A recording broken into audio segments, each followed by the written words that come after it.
शेतकरी मित्रांनो नमस्कार. तुम्ही पाहताय ग्रेट महाराष्ट्र चॅनल. मंडळी मी आता वडगाव मावळ पुणे येथे आहे. पाठीमागं बघू शकता HR पाशिंगची गाडी आलेली आहे, जी 10 म्हशी घेऊन आले. तर आता मी आहे पिंगळी डेअरी फार्मवर. तर आता बघूया आपण म्हशीच्या क्वालिटी आणि त्या कशा काय आलेल्या आहेत. तर हा व्हिडिओ तुम्ही पूर्णपणे बघा. तर आता पिंगळी डेअरी फार्मवर आहे.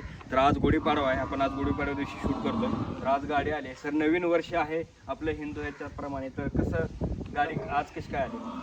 नमस्कार. आज आपलं हिंदू नववर्ष आहे.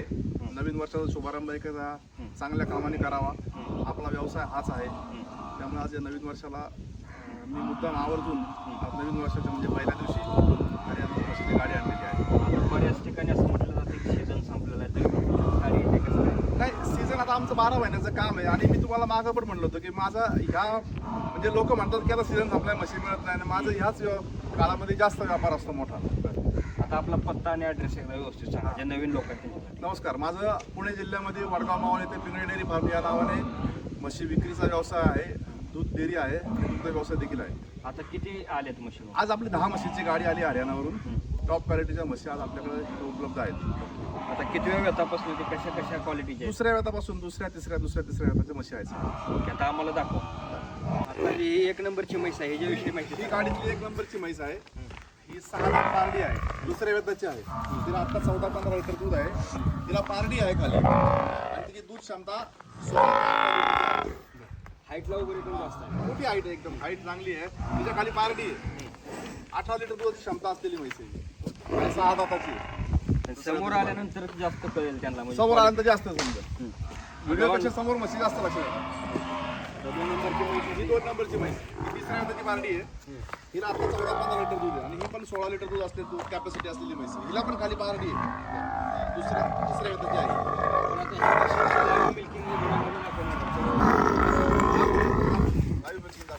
शेतकरी मित्रांनो, आता व्हिडिओमध्ये बघू शकता तुम्ही. आम्ही लाईव्ह मध्ये जावा व्हिडिओ ग्रेट महाराष्ट्र, तिथे तुम्हाला यांचं लाईव्ह मिळेल दिसेल. आता 3 नंबरची म्हैस. ही गाडीतली 3 नंबरची दुसऱ्या त्याची पार्टी आहे. शिकायची आहे, परंतु आता 14-15 लिटर दूध तयार आहे. एक 10 दिवसाची वेलेली आहे, मुंगा आहे.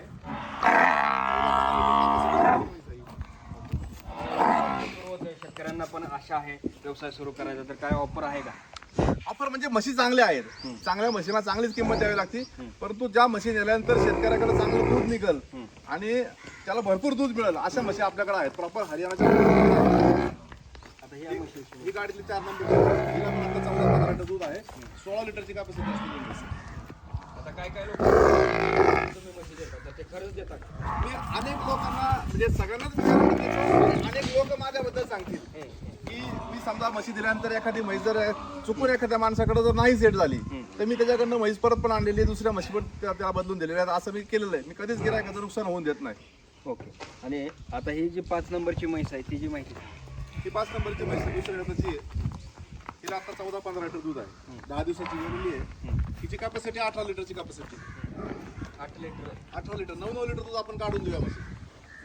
आता ह्या म्हशीची म्हणजे वैशिष्ट्य सगळ्यात जास्त काय आहे की थोडीशी आपल्या नीली रावी म्हणतात ना, क्रॉस तशी आहे. तिच्या डोक्यावर चांद आहे, तिच्या दोन्ही डोळ्यात गारे आहेत. शेपटीला पण पांढरा आहे.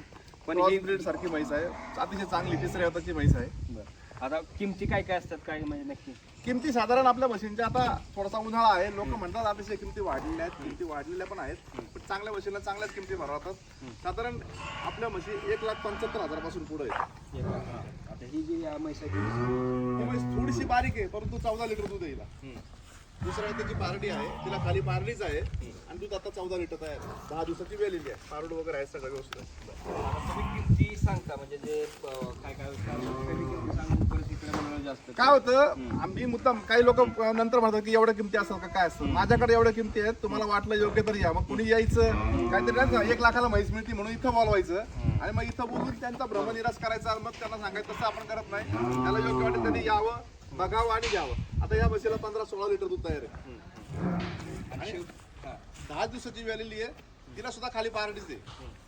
आता शेवटी तुमची आपण वैयक्तिक म्हशी आहे, त्यामुळे तुम्हाला लगेच समजतं. हा, आमच्याकडे पण वैयक्तिक म्हशी आहेत. माझ्याकडे म्हशी आहेत 6-6 महिने माझ्या म्हशी दूध देतात तेवढं कंटिन्यू. मी अनुभव घेतोय. माझ्या म्हशी या म्हणजे नेलेले गिराईक सांगतील 6 महिने 8 महिने म्हशी लेवलने दूध देतात. प्रॉपर हरियाणाच्या म्हशी आहेत आपल्या. त्याच्या ताळ्यावर जाणाऱ्या प्रॉपर हरियाणाच्या शेतकऱ्यांनी सांभाळलेल्या, म्हणजे UPच्या बिहारच्या इकडच्या तिकडच्या म्हशी नाहीत. त्या म्हशी प्रॉपर जे लेवलनी दूध द्यायचं ते रेकॉर्ड आहे आपल्या मशीनचं, ते अतिशय चांगलं आहे. 6 महिने 8 महिने एकसारखं दुधाचं मशीन. ओके. आता मुरा म्हैस जी आहे ती तुमच्याकडे प्युअर मिळते म्हणा. प्युअर मुरा आपल्याकडं आपण गॅरंटेड ठोकपणे सांगू शकतो की माझी म्हैस हरियाणातलीच आहे. किती माहिती सांगा. ही तिसऱ्या वर्षाची म्हैस आहे, हिला आता 13-14 लिटर दूध तयार आहे. आता ही जी म्हैस आहे तिच्याविषयी माहिती सांगा. हे बघा दुसऱ्या हाताची पार्टी आहे. ह्या सुद्धा म्हशीला म्हणजे थोडीशी जरी बारीक वाटली तरी या म्हशीला 13-14 लिटर दूध तयार आहे. आणि पारडी यायची सुद्धा खाली, म्हणजे गाडीत फक्त 1 का 2च टोन घेत, बाकी सगळ्या पारड्या आहेत. सगळ्या पार्ट आहेत. सगळ्या पारड्या आहेत. आणि सगळं एकच पारड फक्त दाखवलेलं आहे, बाकी 9 पारड जिवंत आहेत. बाकी सगळे सुखरूप आहे. सुकूर बागदी व्यवस्थित आहे एकदम. आणि तिथलं दूध काढून देणं आणि इथं दूध काढून देणं ह्यात खूप फरक आहे ना. तिथं आल्यानंतर काही म्हशींना वाटेत स्ट्रेस येतो, तर काहींना पाणी सहन होत नाही, सेट होत नाहीत म्हशी. जे सेट झालेली म्हैस आहे किंवा ते तुमच्याकडे दूध देईल ते खरं दूध, तिथलं काही सांगायचं. तिथं तुम्हाला काय 15, 16, 18, 20 लिटर दूध काढून दाखवतील, पण ते इथं निघत नाही लोकांकडे. जे इथं निघतील ते खरं दूध. बरोबर. आणि आम्ही शेतकऱ्याला इथं दूध सांगतो. तिकडं हरियाणामध्ये गेला तर अनेक शेतकरी गेलेले आहेत, अनेक लोक आता माझा व्हिडिओ बघत असतील, तिथं गेल्यानंतर तुम्हाला सगळेजण 20 लिटर 18 लिटर दूध सांगतात. कदाचित ते दूध काढून पण दाखवतात, परंतु तेवढं दूध इथे निघत नाही. आणि मग ते दूध आपल्या माणसाने तिथं बघितलेलं असतं. तो माणूस म्हणतो अरे मी बघितलं होतं दूध का नाही निघालं. मग म्हैस कदाचित आपल्याकडे सेट झाली नाही असं तो मनाचं समाधान करून घेतो, परंतु त्यांनी काहीतरी एक्स्ट्रा खायला घालून 2 टायमा करता दूध दाखवलेलं असतं. ते सलग तेवढं दूध निघत नाही. आपल्याकडे जे सलग दूध निघतं तेच खरं दूध. मग तिथं सांगायचं 16 लिटर 18 लिटर, जर म्हशीला 14 लिटर दूध निघालं तरी ते खरं दूध. आणि मी कायम शेतकऱ्याला सांगतो की 18-20 लिटरच्या अपेक्षा ठेवू नका. 12 लिटरच्या पुढे जर म्हशीने दूध दिलं, ते तुम्ही चांगलं खायला घालून जर दूध टिकवलं वर्ष 6 महिने, तर तुमचा धंदा सक्सेस आहे. ओके. तुम्ही उगाच 16 लिटर 20 लिटरच्या अपेक्षा करता, प्रत्येक म्हैस देत नाही. अनेक जण 2 टाइम 3 टाइम दूध दाखवणं काही अवघड नाही, काहीतरी एक्स्ट्रा खायला घालणं, बरोबर. बाकीच्या काही गोष्टी करून तिला 2 टाइम 3 टाइम जे स्पर्धेमध्ये नाही का, जसं काही जण लिफ्टर असतात किंवा काय असं इंजेक्शन घेऊन 2 टाइम वजन उचलतात, तसं एखाद्या म्हशीचं 2 टाइम दूध दाखवणं काहीच अवघड नाहीये. परंतु सातत्यपूर्ण दूध दाखवणं ते दूध खरं आहे. आणि आम्ही कुठल्याही शेतकऱ्याकडे, समजा माझ्याकडे आता या 10 म्हशी एखाद्या शेतकऱ्याने नेल्या, तर मी 2 माणसं त्याच्याकडे पाठवतो. मी त्याच्याकडे 10 दिवस 15 दिवस 20 दिवस कंटिन्यू आहे ते 120 लिटर दूध काढून दाखवतो. दूध जास्त निघतं, परंतु 120 लिटर दूध मी बोली करतो. जबाबदारी किती? 10 म्हशीमध्ये 120 लिटर दूध 12 लिटरच्या ॲव्हरेजने माझ्याकडे दूध निघल. जास्त निघल ते तुमचं. मग त्याच्यामध्ये काही 16 लिटर दुधाच्या सुद्धा म्हशी असतात, काही 18च्या पण असतात. बरोबर. परंतु सगळ्याच म्हशी 20-20 लिटर दूध देत नाहीत. लोक फक्त 20 लिटरचा भाव करतात, पण 20 लिटर दूध निघत नाही. पोटावर मोडण्या इतक्या म्हशी आहेत की त्यांना 20 लिटर दूध पण निघतं. ओके. आता ह्याला किती दूध आहे? आता ही दुसऱ्या हाताची पार्टी आहे बघा. हिला आता 12 लिटर दूध तयार आहे आणि एकदम ताजी वेलेली, म्हणजे 8 दिवसाची वेलेली म्हैस. ओके. आता ही म्हैस आता आलेली आहे. आजच सकाळी आली, गाडी आहे इथं बाहेर. त्या म्हशी आलेल्या आहेत शेतकरी मित्र, तर आजच आले काय? आज सकाळी आलेले आहेत. ओके. तर आज त्यांना कोणाला घ्यायची? मी अशी बुकिंग वगैरे कोणाचीच घेत नाहीत. ज्याला पटत असेल, ज्याला म्हशीच्या गरज असेल, त्यांनी इथं यावं. इथं 1 टाइम 2 टाइम 4 टाइम दूध बघावं. जे इथं जे दूध निघेल ते मी दूध त्या शेतकऱ्याच्या कडे पण काढून द्यायची माझी जबाबदारी असेल.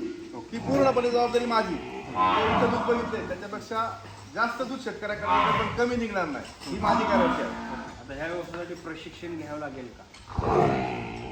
नवीन मुलं प्रशिक्षण म्हणतात, म्हणजे नाही का, जे व्यवसायाचं मार्गदर्शन करतात, व्यवसाय कसा करायचा हे शिकवतात, त्यांनी पैसे कमवले पण मुलांना व्यवसाय करता नाही आला, अशी कंडिशन झालेली आहे. व्यवसायाच्या करता मार्गदर्शन घ्यावं, नक्कीच घ्यावं, परंतु त्याला सुद्धा प्रमाण आहे. जर कुणाला व्यवसायाचं मार्गदर्शन घ्यायचं असेल तर आमच्याकडे मोफत मार्गदर्शन मिळेल. आम्ही त्याच्याकरता कुठलाच चार्ज आकारला जाणार नाही. त्याच्यातून पैसे कमवायचं आमचं माध्यम नाही. कारण हे आलेला अनुभव होतो ते नॅचरल आहे. आमचा अनुभव आहे, प्रकृत अनुभव आहे. म्हणजे मी मागच्या तुम्हाला व्हिडिओमध्ये सांगितलं की 10,000 रुपयाला हरियाणामध्ये म्हैस होती, तेव्हापासून मी हरियाणातून म्हशी आणतो. आज 2 लाख रुपये म्हशीच्या किमती झाल्या. म्हणजे 95 सालाची गोष्ट आहे ही. त्यावेळेसपासून म्हशी मी आणतो हरियाणामध्ये. 30 वर्षापेक्षा जास्त कालावधी हरियाणात. त्यामुळं प्रॉपर हरियाणातली म्हैस आम्ही ओळखतो. प्रॉपर गावातली लोक आमच्या ओळखीची आहेत. म्हणजे गावातले शेतकरी आहेत ना, ते सुद्धा आमच्या ओळखीचे आहेत. म्हणजे तुमचं नाव आहे. म्हणजे आम्ही आज म्हशी खरेदीला जर गेलो ना, तर 4 महिन्यानंतर कोणाची म्हैस येणार हे आमच्या लक्षात असतं. म्हणजे त्याच्याकडे 3-4 म्हशी शेतकऱ्याकडे असतात, त्याची आज एक वेळेली असते किंवा 4-5 महिन्याची गाभण असते, 6 महिन्याची वेळेली असते, एखादी 3 महिन्याची गाभण असते किंवा एखादी 9 महिन्याची गाभण असते, 1 महिन्याची वेळेली असते. हे आमच्या डोक्यात असतं. 30 वर्षांचा तुमचा अनुभव असल्यामुळे ते लोक पण ते लोक आम्हाला वैयक्तिक ओळखतात. त्यामुळे म्हणजे हरियाणामध्ये प्रॉपर गावातले शेतकरी मला ओळखतात. हरियाणामध्ये व्यापार करणारे जे व्यापारी हरियाणामध्ये मडेरी रोड म्हणून आहे तिथं पूर्ण व्यापार करतो. त्या व्यापारामध्ये A to Z व्यापारी मला ओळखतो. आता तुम्ही काही न ओळखत असेल परंतु मला ओळखणारे सगळे आहेत. बरोबर. शेवटचा काय सल्ला? शेतकऱ्यांना माझा हाच सल्ला असेल की तुम्ही म्हैस घेताना कुठल्याही माणसाकडे घ्या, तर त्याला म्हैस घेताना तुमच्या घरची बोली करून घ्या. आमच्या घरी एवढं दूध निघायला पाहिजे तर पैसे मिळतील, किंवा आम्ही पैसे देतो आमच्या घरी एवढं दूध काढून द्यावं लागेल. म्हणजे आपल्याकडची जी पद्धत आहे तुमची, हा, तुमचं जर असं काय की शेतकऱ्याच्या दारात दूध काढून घ्या. शेतकऱ्याला दूध काढून दिलं पाहिजे. इथं दूध काय मी माझ्याकडे किती दाखवेल, परंतु शेतकऱ्याच्याकडे जर दूध निघालं नाही तर काहीच उपयोग नाही. हा फक्त शेतकऱ्यांनी आहे ती म्हैस आहे, तिला जे गरजेचं आहे ते त्यांनी तिला खायला घातलं पाहिजे. ही जर म्हशीला 12-14 लिटर दूध तर तिला जे आवश्यक आहे ते शेतकऱ्यांनी खायला घातलं पाहिजे. आणि जर त्या शेतकऱ्याकडे तेवढं दूध नाही निघालं तर मग त्याला व्यापारी तुम्ही मला एक असाच अनुभव आला होता तुमचा की तुम्ही स्वतः नाही निघत नाही, सांगता की निघत नाही म्हणून. आम्ही निघालं म्हणजे आम्ही समजा आता आमच्याकडून आम्ही चांगल्या म्हशी आणतो, भरपूर म्हशी आणतो. जर आमच्याकडे एखादी म्हैस सेट नाही झाली, शेतकऱ्याकडे सेट नाही झाली, त्यांनी दूध जर प्रॉब्लेम असेल तर आम्ही शेतकऱ्याचं कधीच नुकसान होऊन देत नाही. आम्ही आमची ती म्हैस परत आणतो, शेतकऱ्याला एक दुसरी म्हैस देतो, किंवा त्याला नाही जमले तर त्याचे पैसे परत देतो. एक सांगाल फक्त की आमच्याबद्दल सांगणारा तुम्हाला एकही माणूस भेटणार नाही की यांच्याकडनं म्हैस आणली आणि यांनी मला फसवलं. शेतकरी मित्रांनो, हा व्हिडिओ कसा वाटला त्या ते कमेंटमध्ये कळवा. सर तुम्ही खूप छान मुलाखत दिली आणि तुम्ही जे आता करताय ते महाराष्ट्रात कोणीच करत नाही, तर तुम्ही पुढे असं चालू ठेवा. त्यासाठी तुम्हाला शुभेच्छा, नवीन वर्ष शुभेच्छा. धन्यवाद सर. नवीन वर्षाच्या सर्व शेतकरी बांधवांना हार्दिक शुभेच्छा.